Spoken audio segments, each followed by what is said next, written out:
Hello everyone, welcome back to our channel. I hope कि आप अपने कंप्यूटर एप्लीकेशन के लिए बहुत ही ज्यादा अच्छे तरीके से पढ़ाई कर रहे होंगे। तो आपने जितना भी पढ़ाई किया ना, जितना सिलेबस है उसका, वो आज इस वीडियो के अंदर रिवीजन करेंगे। हम लोग आज करने वाले हैं full syllabus revision in one video. एक वीडियो के अंदर आपका जितना भी सिलेबस है ना, वो सब कुछ रिवाइज हो जाएगा।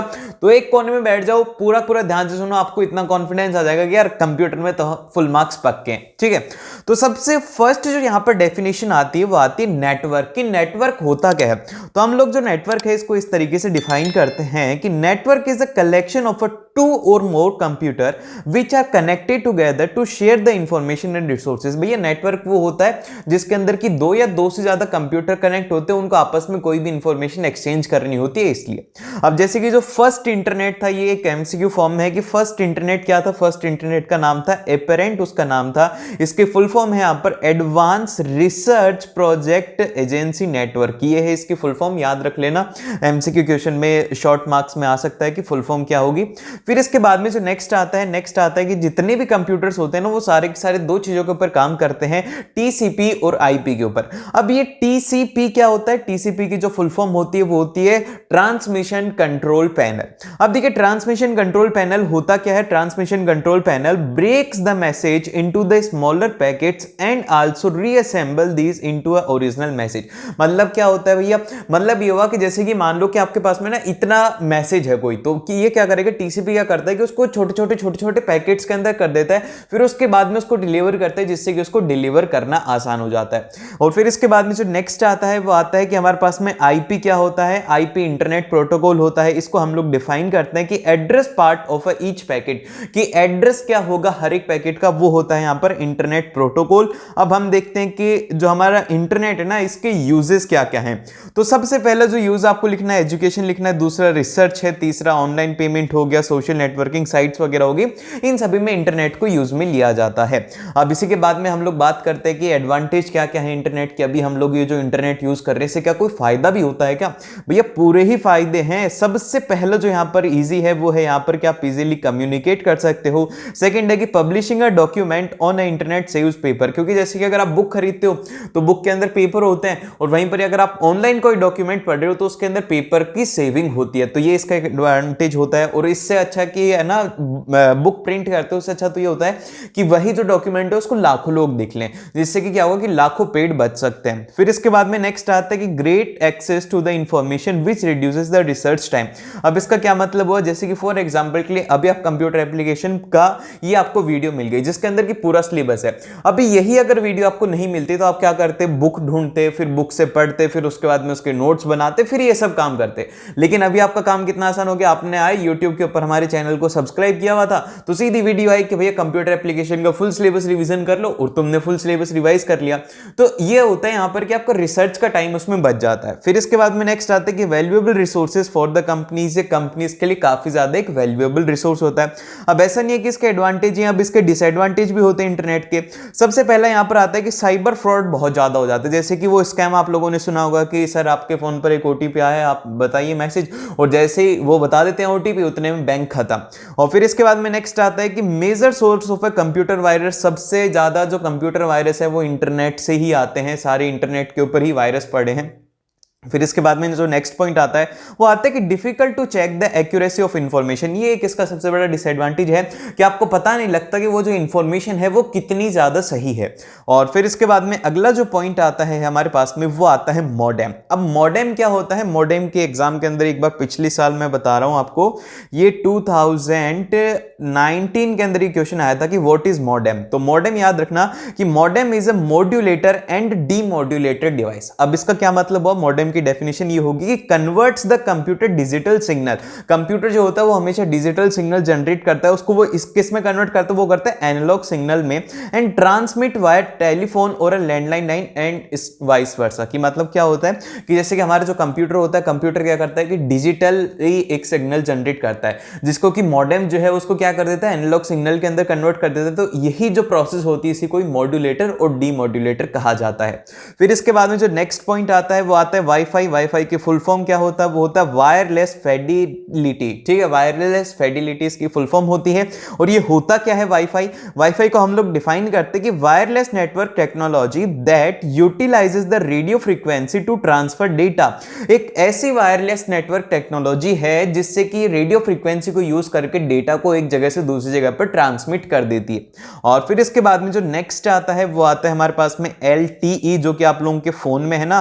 तो LTE को हम लोग डिफाइन करते हैं, LTE की जो फुल फॉर्म है वो है लॉन्ग टर्म इवोल्यूशन, और इसको हम लोग डिफाइन करते हैं कि high speed wireless broadband technology design to support the roaming internet access by the cell phone. ये बेसिकली एक ऐसी टेक्नोलॉजी है जिसकी हेल्प से क्या, अगर आप घूम भी रहे हो, जैसे कि ये जो वाईफाई होता है, वाईफाई तो एक जगह पर स्टेबल होता है, ब्रॉडबैंड होता है वो भी एक जगह पर स्टेबल होता है, उसका एक फिक्स एरिया होता है। लेकिन अगर मान लो कि आप बाहर गए हो, आपको बाहर इंटरनेट की जरूरत है, तो उस केस के अंदर क्या काम आता है? उस केस के अंदर आपके काम आता है LTE। LTE मतलब लॉन्ग टर्म इवोल्यूशन।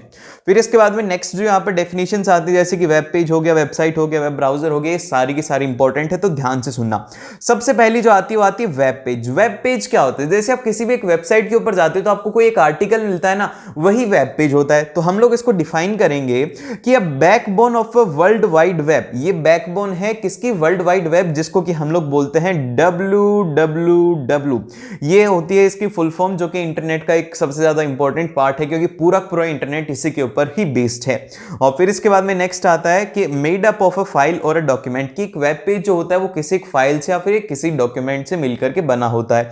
फिर इसके बाद में आती है वेबसाइट। वेबसाइट क्या होगी? बहुत सारे वेब पेज को मिला दो तो वो एक वेबसाइट बन जाती है। तो वेबसाइट को हम लोग डिफाइन करेंगे कि group of related web page that follow the same theme and all the theme are connected together by hyperlink. कि सारे के सारे जो पेजेस हैं उनको एक साथ आप कनेक्ट कर दो एक ही जैसी थीम के, तो उनको हम लोग कहते हैं उस जो वो जो होता है ना एक कलेक्शन, उसको हम लोग कहते हैं वेबसाइट।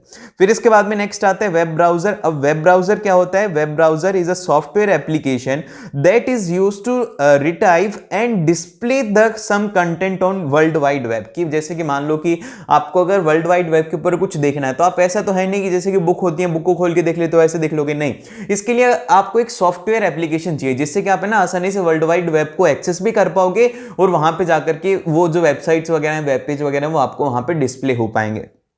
फिर इसके बाद में जो नेक्स्ट आता है वो आता है वेब क्लाइंट। वेब क्लाइंट क्या होता है? Web client is a special program designed as a user interference through which message are send to the web server. भैया सिंपल सा ये होता है कि एक ऐसा स्पेशल प्रोग्राम होता है जिससे कि क्या होता है कि एक यूजर इंटरफेरेंस करता है सर्वर के साथ में, कि उसको कौन सी इंफॉर्मेशन चाहिए, कौन सी इंफॉर्मेशन नहीं चाहिए। जैसे कि अभी आप आई हो यूट्यूब के ऊपर, तो आप यहां पर यूट्यूब पर जब सर्च कर रहे हो तो आप उसके सर्वर को बोल रहे हो कि भैया मेरे को ये सर्च करना है, फिर सर्वर जो है आपकी रिक्वेस्ट को सुनता है, फिर आपको वो चीजें दिखाता है। तो ये काम होता है यहां पे उसका, किसका? वेब सर्वर का और वेब क्लाइंट का। अब यहीं पर ही वेब सर्वर क्या होते हैं? Web server is a computer program that save the HTML pages or a file from the web client. कि जैसे कि मान लो कि अभी मैं क्या हूं? मैं एक वेब क्लाइंट हूं, किसका हूं? यूट्यूब का। अब जो यूट्यूब है, यूट्यूब एक सर्वर है, बहुत सारे कंप्यूटर्स हैं, तो मैं यहां से क्या करता हूं कि ये जो मैंने वीडियो बनाई है इसको अपलोड करता हूं, तो ये यूट्यूब के सर्वर पर जाकर के अपलोड हो गई। तो यहां पर क्या हुआ कि इसके ऊपर फाइल अपलोड की जाती है, जिससे कि जो क्लाइंट है उन फाइल को एक्सेस कर पाएगा। और फिर इसके बाद में जो नेक्स्ट आता है वो आता है हमारे पास में, जैसे कि ये जो देखो नेक्स्ट वाली जो डेफिनेशन है बड़ी ही ज्यादा इंपॉर्टेंट है, वो ये है कि every web server connected to a internet is associated with the unique address, जिसको कि हम लोग IP एड्रेस बोलते हैं। जैसे कि जो हमारा वेब सर्वर है ना, उसका एक यूनिक एड्रेस होता है, उस एड्रेस को हम लोग कहते हैं IP एड्रेस। और यहां पे आपसे एग्जाम में भी आ सकता है कि व्हाट इज IP एड्रेस, तो ये डेफिनेशन इंपॉर्टेंट है। फिर इसके बाद में नेक्स्ट आता है वेब एड्रेस, या फिर आप इसको बोल सकते हो URL, जिसकी की फुल फॉर्म होती है यूनिफॉर्म रिसोर्स लोकेटर। अब ये क्या होता है? जैसे कि अभी वेब पेज है, बहुत सारे हजारों लाखों करोड़ों अरबों वेब पेज हैं, तो अभी अगर आपको मान लो कि एक पर्टिकुलर वेब पेज के ऊपर जाना है, तो आप कैसे जाओगे? जैसे कि घर हैं, बहुत सारे लाखों घर हैं, और आपको एक घर के ऊपर जाना, अपने घर के ऊपर जाना है, तो कैसे जाते हो? तो आप उसका एड्रेस देखते हो। तो इसी तरीके से जो वेब पेज होते हैं इनका भी एक एड्रेस होता है, उस एड्रेस के ऊपर जाकर के वो वेब पेज आपको मिल जाता है। तो हम लोग इसे डिफाइन करेंगे कि each web page has a address describing where it can be found and this address is called the web address. कि ये एक ऐसा एड्रेस होता है जो डिस्क्राइब करता है कि भैया ये वेब पेज वहां पे मिलेगा, तो वहां पे जाकर के देखो। इसको ही हम लोग कहते हैं वेब एड्रेस, या फिर हम लोग इसे यूआरएल भी कहते हैं। और फिर इसके बाद में नेक्स्ट आता है मेल। मेल को हम लोग डिफाइन करें, ईमेल, सॉरी मैंने मेल बोल दिया, ईमेल। ईमेल को हम लोग डिफाइन करेंगे इलेक्ट्रॉनिक मेल। अब इसकी डेफिनेशन क्या होती है? इसकी डेफिनेशन होती है कि पेपरलेस, ये यहां पर बॉस नहीं लिखा हो, paperless method of sending messages, notes, picture and even sound files from one place to another place using the internet as a medium. कि आप एक जगह से दूसरे जगह के ऊपर कोई इमेज भेजनी है, आपको कोई फाइल भेजनी है, पीडीएफ भेजनी है, तो उस केस के अंदर आप जो यूज में लेते हो उसको हम लोग कहते हैं ईमेल। जैसे कि मेल के अंदर क्या होता है? मेल का मतलब होता है कि आप कोई भी चीज किसी को मेल कर रहे हो। जैसे कि मेल आप कोई लेटर भी कर सकते हो, मेल आप कोई सामान भी कर सकते हो एक बॉक्स के अंदर। तो इसी तरीके से क्या होता है कि ईमेल में क्या होता है कि इलेक्ट्रॉनिक वे से आप उसको मेल कर रहे हो, जिसके अंदर कि आपकी फाइल्स, इमेज वगैरह, डॉक्यूमेंट्स वगैरह हैं। फिर इसके बाद में नेक्स्ट आता है कि what are the advantage of email. की एडवांटेज क्या क्या है ईमेल के? तो सबसे पहला जो एडवांटेज है वो है यहाँ पर कि इसकी स्पीड अप हो जाता है वर्क फ्लो, आप बहुत ही जल्दी 1 सेकंड के अंदर मेल पहुंच जाती है। फिर सेकंड आता है कि it saves paper and printing cost. इससे पेपर भी सेव होते हैं, प्रिंटिंग कॉस्ट भी सेव होती है। File and images can attach to an email, और आसानी से फाइल और इमेज को अटैच कर सकते हो ईमेल के साथ में। फिर इसके बाद में आता है multiple copies of a message can be send at a once, कि एक साथ में आप है ना बहुत सारी कॉपीज को सेंड कर सकते हो बहुत सारे पीपल को, ये इसका एडवांटेज होता है। देन फिर इसके बाद में ऐसा नहीं है कि एडवांटेज ही है, इसके डिसएडवांटेज भी हैं। तो इसका सबसे पहले जो डिसएडवांटेज है वो ये है कि इट कैन कैरी वायरस। इसके अंदर आप वायरस भी डाल करके भेज सकते हो अपने दोस्त को परेशान करने के लिए, कि देखो ये वायरस डाउनलोड किया, फिर उसके बाद में उसको वायरस भेज दिया, तो क्या हो गया? उसका कंप्यूटर खराब हो गया। तो ऐसा मत करना यार, तुम्हारा दोस्त ही उसने कुछ नहीं बिगाड़ा, ठीक है। फिर इसके बाद में नेक्स्ट आता है कि limit the size of a data file and can be sent, कि आप है ना जो डेटा साइज है वो लिमिटेड होती है, कि जैसे कि आप 5 MB की फाइल भेज सकते हो, 6 MB की फाइल भेज सकते हो, ये लिमिटेड होता है। फिर इसके बाद में नेक्स्ट आता है कि hasty medium to convey emotions, और इसके अंदर काफी ज्यादा हैस्टी मीडियम हो जाता है, जिससे कि आप ना अपने जो इमोशंस है वो नहीं बयां कर सकते उसके थ्रू। फिर इसके बाद में जो नेक्स्ट आता है वो आता है ई लर्निंग, जो कि अभी आप लोग कर रहे हो, जिसके अंदर की इलेक्ट्रॉनिक चीजें इन्वॉल्व होती हैं या फिर इंटरनेट इन्वॉल्व होता है, उसको हम लोग कहते हैं ई लर्निंग। इसको हम, इसकी फुल फॉर्म होती है electronic learning and electronic made of, मतलब कि electronic mode of delivering a learning, training और एजुकेशनल प्रोग्राम। कि जैसे कि किसी भी अगर एजुकेशनल प्रोग्राम है जिसके लिए हम लोग इलेक्ट्रॉनिक मोड को यूज कर रहे हैं, तो वहां पे हम लोग बोलेंगे कि यहां पे हो रही है ई लर्निंग। जैसे कि अभी आप लोग अपने मोबाइल फोन को यूज में ले रहे होती है, क्या है? एक तरीके से कि इलेक्ट्रॉनिक डिवाइस है। और फिर इसके बाद में नेक्स्ट आता है वो आता है एडवांटेज। एडवांटेज क्या है इसका? सबसे पहला है कि फ्लेक्सिबल टाइमिंग होती है। जब आपका मन करे, जैसे कि आपका मन कर रहा है कि यार आज सो जाऊं, तो थोड़ी देर बाद में आपने वीडियो देख ली, जितना मन करे, जैसे मन करे आप वीडियो देख सकते हो। लेकिन वहीं पर अगर स्कूल होता है तो वहां पे फिक्स टाइम होता है ना कि 9:30 बजे क्लास स्टार्ट हो जाएगी, अगर नहीं गए तो वो छूट जाता है, लेकिन यहाँ पे ऐसा नहीं होता। फिर सेकंड आता है कि reduces the travel time and the travel cost. अभी ऐसा तो है नहीं कि आपको मेरी वीडियो देखने के लिए बस में जाना पड़ेगा, फिर उसके बाद में आपका टाइम भी वेस्ट होगा, ऐसा होता ही नहीं। आप तो बस बैठे हो, थोड़ा सा ट्रेवल करते हो अपने फोन के लिए, और फिर उसके बाद में आपको वीडियो मिल जाती है और आप पूरा पढ़ लेते हो। फिर इसके बाद में नेक्स्ट आता है कि can access any time anywhere. अब बहुत सारे बच्चे हैं जो कि अभी नहीं पढ़ते, वो रात में पढ़ते हैं, 3 बजे पढ़ते हैं, 4 बजे पढ़ते हैं, एग्जाम से 1 घंटे पहले पढ़ते हैं, और कभी भी पढ़ लेते हैं, बस में चलते हुए पढ़ लेते हो। आप जहां पर मन करे वहां पर आप पढ़ सकते हो ई लर्निंग के थ्रू। अब इसके कुछ डिसएडवांटेज भी हैं। इसका सबसे पहला डिसएडवांटेज ये कि रूटीन नहीं होता स्टूडेंट का। स्टूडेंट है ना रूटीन अपना मेंटेन नहीं कर पाता, क्योंकि है ना उसको आदत पड़ गई, अब वो कंफर्ट जोन के अंदर आ गया कि अरे यार अभी तो वीडियो आई है, बाद में देख लेंगे आराम से, तो वो कंफर्टेबल जोन में चला जाता है। फिर इसके बाद में नेक्स्ट आता है कि student not feel associated with teacher, और टीचर के साथ में वो कनेक्शन नहीं होता। लेकिन हमारा तो दिल का कनेक्शन है ना, समझ रहे हो ना, दिल का कनेक्शन है हमारा तो कनेक्शन हो ही गया। और फिर इसके बाद में अगला जो आता है वो आता है instruction may not be available, कि इंस्ट्रक्टर जो है वो हर टाइम के ऊपर अवेलेबल नहीं हो पाता। जैसे कि आप लोग कमेंट करते हो तो मैं सभी के कमेंट्स को रिप्लाई नहीं दे पाता, तो मैं ना बहुत सारे हजारों लाखों एक साथ कमेंट कर देता हूं। मैं रिप्लाई करने बैठू तो सुबह तो मेरे को 5-6 दिन तो मेरे को रिप्लाई करने में लग जाएंगे, फिर भी पूरे नहीं होंगे, क्योंकि मैं जब रिप्लाई करने लगूंगा उस टाइम के ऊपर भी आ रहे होंगे, तो इसीलिए यहां पर इंस्ट्रक्शन अवेलेबल नहीं होता। अब इसके बाद में जो नेक्स्ट पॉइंट आता है वो आता है मोबाइल टेक्नोलॉजी। अब देखो टेक्नोलॉजी बहुत ज्यादा चेंज होती रहती है, तो अभी जो हम लोग टेक्नोलॉजी देख रहे हैं वो देख रहे हैं 5G। आप लोगों ने नाम सुना है ना, तो इसी तरीके से पहले 3G था, फिर 4G था। तो आप लोगों के सिलेबस में है वो है 3G, जिसका कि नाम होता है, फुल फॉर्म होती है थर्ड जनरेशन। तो 3G को हम लोग कैसे डिफाइन करेंगे? 3G को हम लोग डिफाइन करेंगे कि 3G telecommunication network supports the services that provide the information rate at least 200 kbps। Third जो जनरेशन थी उसके अंदर जो 200 kbps तक की स्पीड आती थी। जैसे कि मैं आपको बताऊं, जो 1G था ना, मतलब कि फर्स्ट या फिर सेकंड जनरेशन जो थी, सेकंड जनरेशन, ये मान लो कि सेकंड जनरेशन में इंटरनेट आया था, तो इसके अंदर जो स्पीड थी पता है वो कितनी थी? 1 kbps, 1 kb की स्पीड आती थी और उसमें इंटरनेट चल रहा था। अब देख लो तुम्हारे पास में MB में स्पीड आती है, और अगर 5G होगा तो उसमें GBps में स्पीड आती है। तो ये होता है 200 kbps इसमें स्पीड थी। और यहाँ पे क्या हो सकता था, आप थर्ड जनरेशन से क्या क्या ट्रांसफर कर सकते थे कि add multimedia facilities that allows the videos and audio and the graphic application, जिससे कि आप ना ऑडियो सेंड कर सकते हो, वीडियो सेंड कर सकते हो, या फिर कोई भी एक ग्राफिक एप्लीकेशन को उसमें रन कर सकते हैं।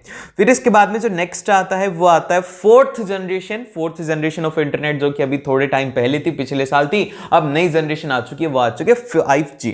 और ये क्या आता है, इसको हम लोग क्या बोलेंगे? ये बोलेंगे कि it is the successor of a 3G। 3G का नेक्स्ट वर्जन है ये।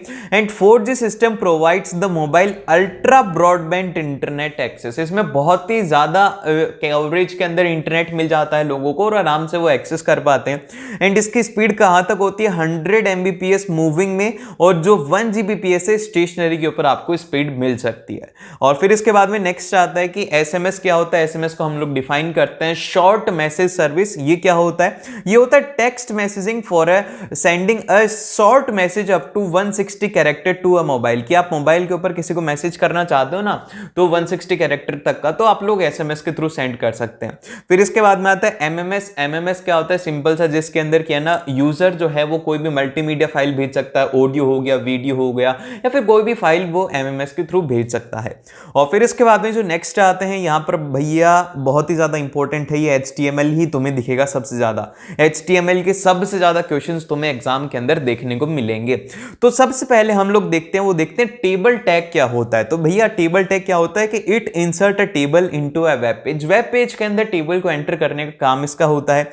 एंड इसका जो हमारे पास में सिंटेक्स होता है वो क्या होता है? सबसे पहले टेबल का टैग होता है जो कि कैपिटल के अंदर रहेगा। फिर इसके बाद में आपको टेबल के साथ में जो भी लिखना है कि क्या उसका बॉर्डर वगैरह होना चाहिए, वो सब कुछ आपको लिखना है। पूरे एलिमेंट्स आएंगे इसमें, रो भी आएंगे, कॉलम भी आएंगे, वो हम लोग देखेंगे। और फिर इसके बाद में आपको टेबल को क्लोज कर देना है। फिर अगला जो एलिमेंट आता है वो आता है रो टैग। रो टैग किस लिए यूज में लिया जाता है? रो टैग को यूज करते हैं कि डिफाइन टेबल रोज, कि हमारे टेबल के अंदर जो रोज है ना उनको डिफाइन किया जाता है। याद रखना, एग्जाम के अंदर क्वेश्चन में आपको कंफ्यूज करने के लिए बोलेगा कि क्या हम लोग कॉलम टैग को यूज कर सकते हैं? तो कॉलम टैग को हम, मतलब कि कॉलम टैग होता ही नहीं है, कॉलम टैग को हम लोग यूज ही नहीं कर सकते। तो ये आपको याद रखना है। और इसके लिए आपको जो सिंटेक्स यूज में लेंगे वो लेंगे TR, और इसके अंदर जो भी आप डेटा रखना चाहते हैं वो डेटा, फिर इसके बाद में TR को आप क्लोज करेंगे।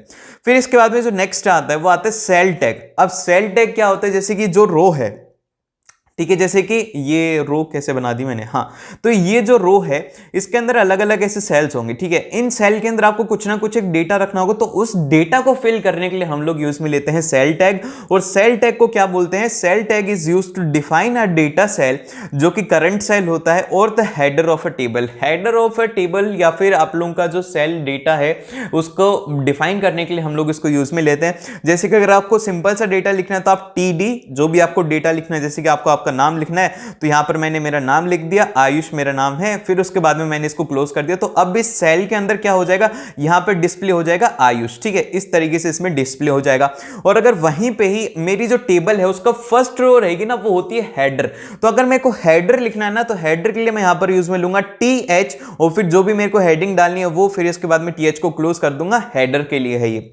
फिर इसके बाद में नेक्स्ट आता है कि आपको अलाइन करना है, कि आप चाहते हो कि मेरी टेबल थोड़ी सेंटर में हो या फिर ऐसे हो वैसे हो, जैसे भी आप करना चाहो, तो उसके लिए आप बोलेंगे कि table align is equal to left, right या फिर सेंटर में, आप जैसे भी उसको रखना चाहते रखिए। फिर इसके बाद में जो नेक्स्ट आता है वो आता है भैया हाइट। हाइट क्या होता है, एक क्वेश्चन जो पिछले साल एमसीक्यू में पूछा गया था कि हाइट और जो वेट होती है उसको हम लोग किस में मेजर करते हैं। तो याद रखना कि height and weight are measured in pixels के अंदर हम लोग हाइट और वेट को मेजर करते हैं। इंचेस में आपको दिया जाएगा, इंचेस के अंदर, फीट के अंदर या फिर सेंटीमीटर में, तो आपको लिख के आना होगा पिक्सल्स। और यहां पर इसके लिए जो सिंटेक्स हम लोग यूज में लेंगे कि table height is equal to pixel, कितना पिक्सल चाहिए, पिक्सल नहीं लिखना है, ये कितना पिक्सल चाहिए, जैसे कि 2 पिक्सल चाहिए तो आप 2 लिखेंगे ऐसे, ठीक है, ऐसे आपको लिखना है। फिर इसके बाद में नेक्स्ट आता है कि बैकग्राउंड कलर, आपको पीछे बैकग्राउंड कलर कैसा चाहिए, आपको अगर ब्लू चाहिए तो आप लिखेंगे कि टेबल बैकग्राउंड और BG colour is equal to blue आपको चाहिए, और अगर रेड चाहिए तो रेड लिखेंगे, और अगर जैसे कि ब्लू कैन चाहिए तो वो लिख सकते हैं, और जितने भी कलर है ना वो सब आप लिख सकते हो इसमें। फिर इसके बाद में नेक्स्ट आता है, वो आता है वी अलाइन, जो कि क्या होता है कि वर्टिकल अलाइनमेंट होता है किसी भी एक टेबल का, कि आपको मान लो कि आपकी जो रो है उसको वर्टिकली अलाइन करना है, तो उसके लिए हम लोग इस टैग को यूज में लेते हैं। तो ये होता है TRV अलाइन। इसके लिए आपके पास में रहेगा टॉप, बॉटम एंड मिडल, ये 3 रहते हैं इसके अंदर वर्टिकल अलाइनमेंट के अंदर, और वहीं पर ही जो नॉर्मल अलाइनमेंट होता है उसके अंदर होता है लेफ्ट, राइट और सेंटर। फिर इसके बाद में नेक्स्ट आता है, वो आता है रो स्पैन। ये थोड़ा ध्यान में रखना क्योंकि एग्जामिनर आपको एक HTML कोड आएगा क्वेश्चन के अंदर, उसके अंदर याद रखना है कि रो स्पैन आपको यूज में करना है जहां पे कि आपको 2 सेल जो है रो के आपको मर्ज करने पड़ जाए। जहां पे भी आप 2 सेल मर्ज करोगे वहां पर आप लोग इसको यूज में लेंगे। और इसी तरीके से एक होता है, वो होता है कॉल स्पैन। क्या होता है? वो होता है कॉल स्पैन होता है। ये किसके लिए होता है? ये होता है आपको कॉलम को मर्ज करने के लिए, ठीक है, समझ रहे हो मेरी बात? 2 कॉलम को अगर मर्ज करना है तो आपको लिखना है। और इसका जो हमारे पास में टैग रहता है, सिंटेक्स रहता है, वो रहता है कि TD रो स्पैन, कितने आपको नंबर ऑफ सेल्स लगाने हैं वो आप यहां पर लिख देंगे। अब मैंने एक बहुत ही सिंपल सा, बहुत ही बेसिक से एक टेबल दिया है, इसका हम लोग कोड लिखेंगे। ये है हमारी HTML टेबल। ये क्या है? देखो ध्यान से देखो, ये है इसकी हेडिंग। क्या है? ये है इसकी हेडिंग, H1 में है, और मैं इसका जो कलर है वो बोल देता हूं कि इसका जो बैकग्राउंड कलर है वो है ब्लू। और ये है हमारी टेबल। तो इसके अंदर ये जो ऊपर वाली रो है ना, ये वाली रोल नंबर, नेम और क्लास, तो ये क्या हो जाएगी? ये हो जाएगी हमारे पास में, मैं इसको कलर चेंज करके लिख देता हूं, ये हो जाएगा हेडर, ठीक है। और हेडर के लिए हम लोग क्या लिखेंगे? वो TH वाला है ना, वो लिखेंगे इसमें। फिर इसके बाद में नेक्स्ट में जितनी भी एंट्रीज है वो लिखेंगे। लेकिन यहां पर याद रखो कि जो 12th वाला है ना, ये 2 रो सेल्स को मिला करके बना हुआ है, 2 सेल इसमें मर्ज हो रहे हैं। तो यहां पे कौन सा काम आएगा? वो आएगा रो स्पैन, इसमें काम आएगा। तो देखो यहां पे ये है इसका पूरा का पूरा कोड। तो हम लोग इसका कोड लिखना स्टार्ट करते हैं। ऐसे ही आपको एग्जाम के अंदर लिख करके आना है, फुल मार्क्स मिलेंगे। तो सबसे पहले हम लोग लिखेंगे HTML, फिर उसके बाद में हेड के अंदर कुछ भी नहीं है, हेड को हमने क्लोज कर दिया। फिर इसके बाद में मैंने कहा था बॉडी बैकग्राउंड हमने क्या रखा हुआ है? वो रखा हुआ है रेड, इसके अंदर बॉडी बैकग्राउंड रखा हुआ है, मैंने शायद हाँ रेड ही बोला है। फिर इसके बाद में नेक्स्ट आएगा कि H1 जो कि हमारी हेडिंग है, मैंने आपको कहा था कि उसमें जो हेडिंग लेवल है वो है 1, तो हमने यहां पर लिखा हेड HTML टेबल, फिर इसको क्लोज किया है। फिर इसके बाद में जब हम टेबल को स्टार्ट कर रहे हैं ना, तो आपको ये मेंशन करना जरूरी है कि उसका बॉर्डर कितना है। अगर नहीं दिया हुआ है कि कितना है, तो आप उसका 1 बाय डिफॉल्ट लेकर के चलेंगे। तो यहां पे हम लोग लिखेंगे table border is equal to 1। फिर इसके बाद में फर्स्ट हम रो स्टार्ट कर रहे हैं, जो कि हमारी हेडर वाली रो है। देखो यहां पे ये वाली रो है जिसके अंदर रोल नंबर, नेम और क्लास लिखा हुआ है। तो ये हम लोग लिखना स्टार्ट करते हैं एंट्री से। TR फर्स्ट रो स्टार्ट हो चुके हैं। इसके अंदर पहला जो एलिमेंट है और वो रहेगा TH से हम लोग करेंगे, क्योंकि हेडर एलिमेंट है, तो ये हो जाएगा रोल नंबर, फिर इसको क्लोज करेंगे। फिर इसी तरीके से नेम हो गया, क्लास हो गया, ये 3 आपको एलिमेंट डालने। अब ये रो क्लोज हो जाएगी। तो यहां पे क्या हो गया? इससे आपका ना पहली जो हेडर वाली है ना रो, वो कंप्लीट हो चुकी है। अब इसके बाद में अगली जो आपके पास में आएगी वो आएगी यहां पे TR नेक्स्ट रो है, जिसके अंदर कि आपने एंट्रीज डाल रखी है, जैसे कि TD1 फर्स्ट सेल के अंदर आपको 1 चाहिए, सेकंड सेल के अंदर आपको ABC वैल्यू चाहिए, थर्ड सेल के अंदर आपको 10th वैल्यू चाहिए, और ये क्लोज कर दिया। अब इसके बाद में जो तीसरी रो है जिसके अंदर कि हमारे 2 सेल मर्ज हो रहे थे, वो देखा था ना आपने 12th लिखा हुआ है, 2 सेल मर्ज हो रहे थे। तो उसके लिए क्या करेंगे? सिंपल सा रो को ओपन करेंगे, फर्स्ट सेल के अंदर वैल्यू डाली, सेकंड सेल के अंदर हम लोगों ने वैल्यू डाली, लेकिन जो थर्ड सेल है उसके लिए हम लोग लिखेंगे TD row span is equal to 2, क्योंकि हम लोग 2 सेल को कंबाइन कर रहे हैं। फिर इसके बाद में क्या डेटा है? वो है 12th, और इसको हमने क्लोज कर दिया, और ये रो भी क्लोज हो गया। अब जो तीसरी रो है उसके अंदर आपको फिर से वो डेटा लिखने की जरूरत नहीं है, ये बस एक बार ही आएगा। इसके अंदर ये नहीं आएगा, इसके अंदर बस 2 ही एंट्री आएंगी। वो आएंगी एक तो TD3 और एक TDNA, और फिर इसके बाद में आप इसे क्लोज करेंगे। फिर लास्ट के अंदर आप टेबल का एलिमेंट क्लोज करेंगे, बॉडी का एलिमेंट क्लोज करेंगे और HTML का कोड चेक करेंगे। और जब भी आपको देखना हो कि मेरा कोड सही है गलत है तो देख लेना जितने भी आपके एलिमेंट ओपन है क्या आपने उनको क्लोज कर दिया, अगर नहीं किया तो उनको क्लोज कर दो, क्योंकि यही गलती करते हैं और कोई भी गलती नहीं होती है। और फिर इसके बाद में अगला जो पॉइंट आता है वो आता है लिंकिंग। लिंकिंग क्या होता है? Linking is a key feature of HTML and its ability to link the text or an image to another document or with in the document. ये कैसी प्रॉपर्टी होती है HTML में जिससे कि आप है ना कोई भी चीज को, जैसे कि टेक्स्ट को लिंक करना चाहते हो या फिर आप कोई भी इमेज को लिंक करना चाहते हो कि इसके ऊपर क्लिक करते ही वो इमेज खुल जाए, तो वो सब कुछ आप इसमें कर सकते हो लिंकिंग के थ्रू। फिर इसके बाद में जो नेक्स्ट आता है वो आता है एक्सटर्नल लिंकिंग। एक्सटर्नल लिंकिंग क्या होता है? एक्सटर्नल लिंकिंग जो होता है this leads to the link that goes to another website, जिससे कि आप है ना किसी और वेबसाइट के ऊपर जा सकते हो। उस लिंक का डाला फिर उसके बाद में सीधी उस वेबसाइट के ऊपर चले गए। और फिर इसके बाद में जो नेक्स्ट आता है वो आता है HRF एट्रीब्यूट। ये क्या होता है? ये होता है हाइपर टेक्स्ट रेफरेंस होता है। ये क्या होता है? It is used to specify the URL of a targeted document, कि एक जो हमारा डॉक्यूमेंट है वो टारगेट है कि उसके ऊपर ही जाना है, तो वहां पे हम लोग इसको यूज में लेते हैं। जैसे कि एग्जांपल के तौर पर है AHREF, जो डॉक्यूमेंट है उसका आपने लिखा कि http://www.google.com और फिर यहां पर आपने लिख दिया क्लिक, तो जैसे ही जो यूजर है उसको यहां पर क्लिक कैसा दिखेगा? ये दिखेगा उसको ब्लू कलर का दिखेगा। जैसे ही वो इसके ऊपर क्लिक करेगा तो वो सीधा गूगल के ऊपर चला जाएगा। फिर इसके बाद में नेक्स्ट है कि अगर आपको ऑडियो को इम्बेड करना है किसी भी एक डॉक्यूमेंट में HTML में, तो उसका कोड क्या होगा? तो उसका कोड याद रखना कि सबसे पहले ऑडियो कंट्रोल्स आप ओपन करेंगे, फिर इसके बाद आप सोर्स लिखेंगे कि सोर्स क्या है, तो सोर्स लिखेंगे, सोर्स की फाइल का नाम जैसे कि ऑडियो फाइल है .mp3 हो जाएगी। फिर इसके बाद में ऑडियो को क्लोज कर देंगे। इसी तरीके से वीडियो का होता है, वीडियो कंट्रोल, फिर सोर्स का नाम, फिर उसके बाद में वीडियो को आप क्लोज कर देंगे। अब इसके बाद में जो नेक्स्ट आता है वो आता है हमारे पास में ई-कॉमर्स एंड सिक्योरिटी। तो अब देखो ये पूरी जो यूनिट है ये है साइबर एथिक्स की। अभी हम लोग इंटरनेट के ऊपर इतना एक्टिव होते हैं तो हमारे को पता भी होना चाहिए कि क्या होते हैं हमारे साइबर क्राइम्स, क्या होते हैं, किस तरीके से हम लोग इससे बच सकते हैं। तो ये सब चीजें इस यूनिट में।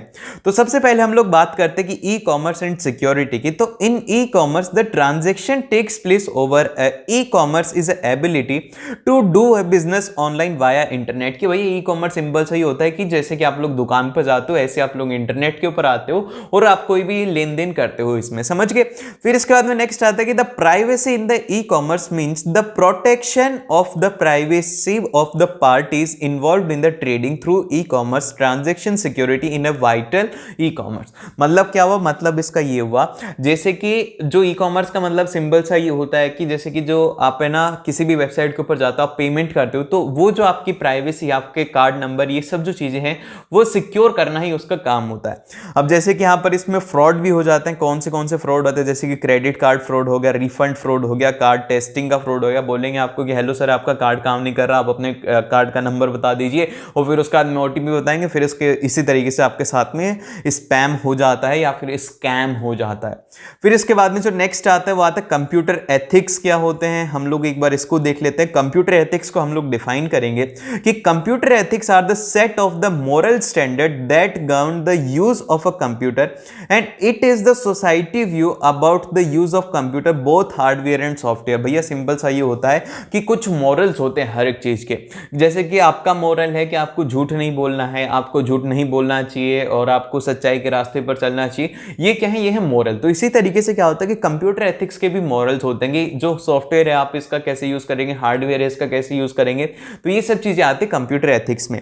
And the privacy concern intellectual properties rights effect the societies and are the some common issues of a computer ethics. तो यहां पर आपको कंप्यूटर एथिक्स में जो सबसे ज्यादा ध्यान रखना है वो एक तो प्राइवेसी कंसर्न का, और जो इंटेलेक्चुअल प्रॉपर्टी है वो थोड़ा ध्यान में रखना है, इंटेलेक्चुअल प्रॉपर्टी राइट को।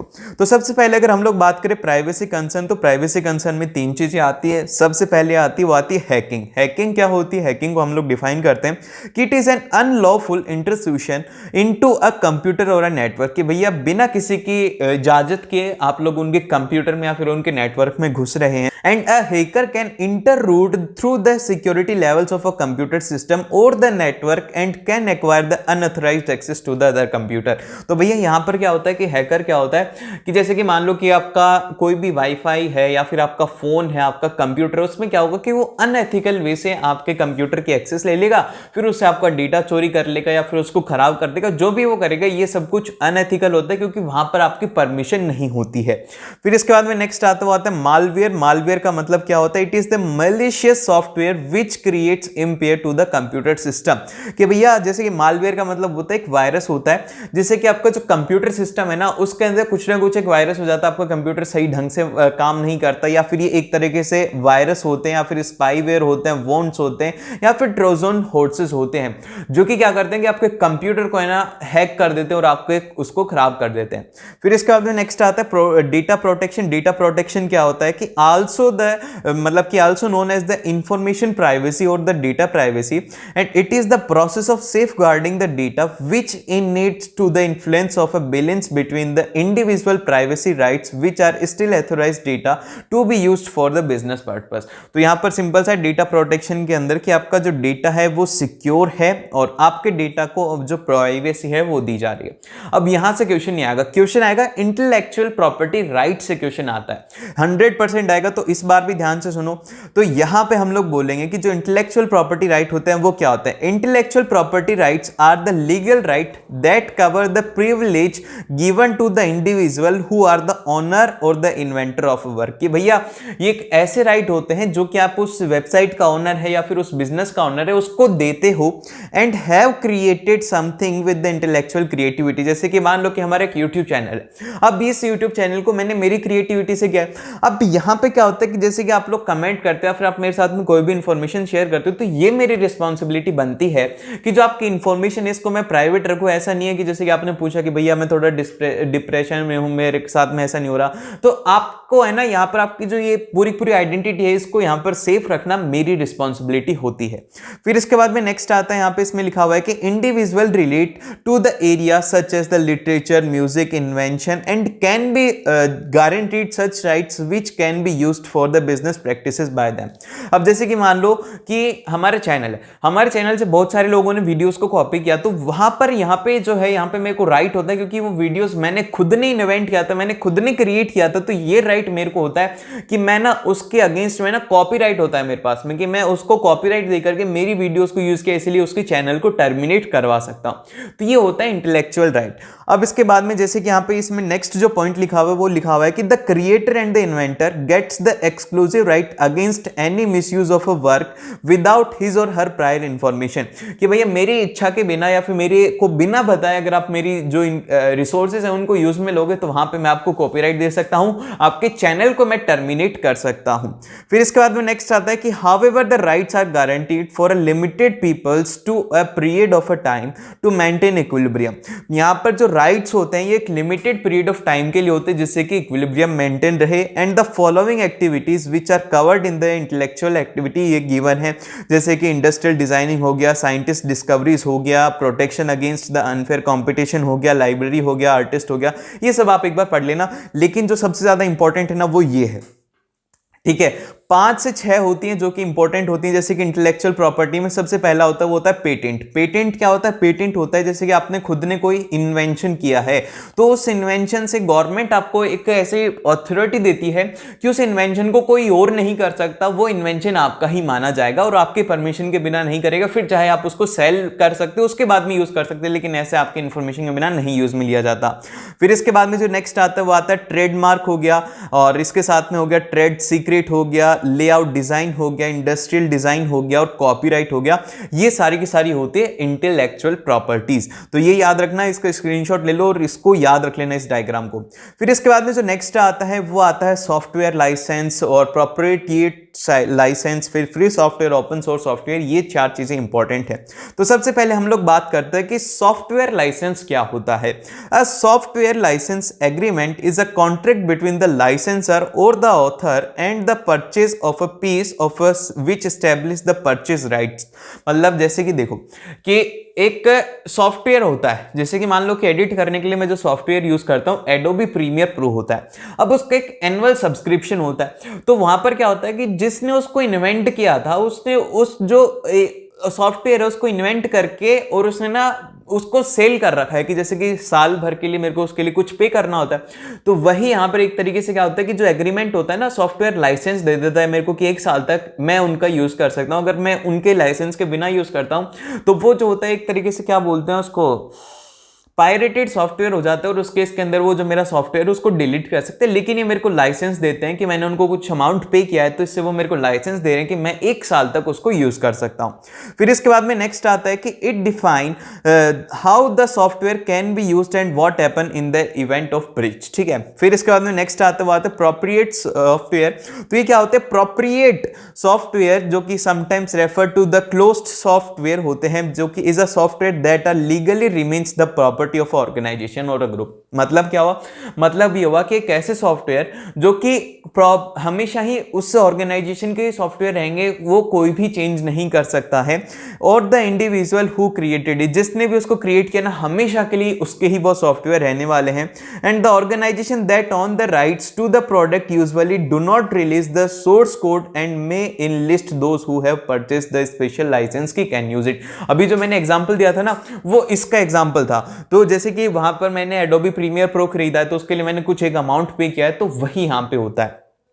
देन फिर इसके बाद में जो नेक्स्ट आता है वो आता है फ्री सॉफ्टवेयर। फ्री सॉफ्टवेयर क्या होता है, free software is also known as freeware, is a licensed at a no cost. इसके अंदर कोई भी कॉस्ट नहीं देना होता। जैसे कि यूट्यूब है, यूट्यूब एक फ्री सॉफ्टवेयर है, आप इसको यूज कर सकते हो, इसके लिए आपको कोई भी चार्ज नहीं पे करना है। And it is usually a closed source, और ये क्लोज्ड सोर्स होता है, इसको आप चेंज नहीं कर सकते हो। And a program in a free software when the user has, कि अब ये कौन सा प्रोग्राम है जो कि फ्री सॉफ्टवेयर होगा, जैसे कि जो क्या क्या राइट्स हैं यूजर के पास में होती है। तो सबसे पहले the freedom to run the program for any purpose, कि वो किसी भी पर्पस के लिए उस प्रोग्राम को रन कर सकता है। The freedom to access the source code and study how the program works, आप उसके सोर्स कोड को देख सकते हो और वो किस तरीके से वर्क करता है, ये राइट होता है। And the freedom to adopt its user need, आप ना उसको चेंज कर सकते हो यूजर के अकॉर्डिंग कि यूजर को ये चाहिए या फिर ये चाहिए। फिर इसके बाद में the user to redistribute copies and the freedom to improve the program and release the improvement to the public so that the whole community can get benefit of it. फिर इसके बाद में जो नेक्स्ट आता है वो आता है हमारे पास में open source software. Open source software क्या होते हैं, open source software is a free and openly available to everyone, कि ऐसे सॉफ्टवेयर जो कि हर किसी के लिए अवेलेबल हो और हर कोई उनको यूज कर सके। And people who create open source product publish the code and allow the other user to use it and modify it. जो लोग उसको क्रिएट करते हैं वो दूसरे यूजर्स को भी अलाउ करते हैं कि उसको कोड करें और उसको मॉडिफाई भी कर सकते हैं। फिर इसके बाद में communities of programmers often work together to develop the software and support the users and open source product are usually tested in the public by online contributors. फिर इसके बाद में जो नेक्स्ट आता है वो आता है राइट टू इंफॉर्मेशन एक्ट, जो कि आरटीआई है। अब ये क्या बोलता है, it is the revolutionary act under which a common man can demand any government agencies to furnish the information. And फिर इसके बाद में है कि यहां पर the organization is bounded to provide the information that with in the 30 days and following which officer concern is slapped with the monetary fine. इसका मतलब क्या होता है, इसका मतलब ये है कि ये एक्ट आपको ये राइट देता है कि आप किसी भी ऑर्गेनाइजेशन को जाकर के पूछ सकते हो कि आपके काम करने का तरीका क्या है, आपको ये इंफॉर्मेशन चाहिए। आप अगर उसके अंदर काम करते हो या फिर आप गवर्नमेंट से भी पूछते हो कि भैया ये आप किस तरीके से काम कर रहे हो, कैसे कर रहे हो, तो यहाँ पे आरटीआई एक्ट जो है आपको पावर देता है कि आप उनसे जाकर के पूछ सकते हो। अगर वो उस टाइम पीरियड के अंदर नहीं बताते हैं तो उनके अगेंस्ट में ऑफिशियल एक एक्ट लिया जाएगा जिससे कि आपको मॉनेटरी फाइन उनको भरना पड़ता है। तो ये सब चीजें होती हैं आरटीआई के अंदर। आई होप कि आपको ये अच्छे से समझ में आएगा। ऑल द वेरी बेस्ट, मिलते हैं आप लोगों से नेक्स्ट वीडियो में।